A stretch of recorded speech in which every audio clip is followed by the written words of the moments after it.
ഇത് മാസ് മോട്ടോഴ്സിൽ നിന്നാണ് നമ്മുടെ ഹോണ്ട യൂണിക്കോൺ വണ്ടിയുടെ സ്റ്റാർട്ടിങ് കംപ്ലൈൻറ്റ് മെയിനായിട്ട് നമുക്ക് നോക്കുന്ന സമയത്ത് അതിൻ്റെ പെട്രോളിൻ്റെ പ്രോബ്ലമാണ്. ശരിക്കും കാർബറേറ്റർ നമ്മൾ അഴിച്ച് ചെക്ക് ചെയ്യുന്ന സമയത്തുണ്ടല്ലോ മൊത്തം ഫംഗസ് കയറി വല്ലാത്തൊരവസ്ഥയിൽ ഇരിക്കണം കേട്ടോ.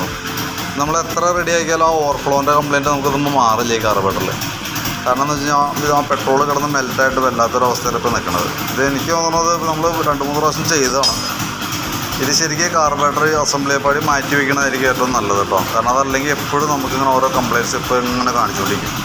തന്നെയുള്ള വണ്ടി ഉപയോഗിക്കാണ്ട് കയറ്റി വെച്ചേർന്ന് കഴിഞ്ഞാൽ പെട്രോൾ കാർബറേറ്ററിനകത്ത് വന്ന് കിടക്കണമെന്നുണ്ടെങ്കിൽ കംപ്ലയിൻറ്റ് വരാനുള്ള ചാൻസ് കഴിയാതെ. അപ്പോൾ നമ്മൾ പുതിയ കാർബറേറ്റർ വെച്ചാലും സെയിം സിറ്റുവേഷൻ ആണെന്നുണ്ടെങ്കിൽ അതിൻ്റെ ലൈഫ് കുറയും. കാരണം എന്ന് വെച്ചാൽ ഇപ്പോൾ വന്ന പെട്രോളിൽ E20 പെട്രോളിപ്പോൾ തന്നെ അതിനകത്ത് മെത്തനോളിൻ്റെ അളവൊക്കെ ഇച്ചിരി കൂടുതലാണ്. അപ്പോൾ ഒരു 20% ഉണ്ട് അതിനകത്ത്.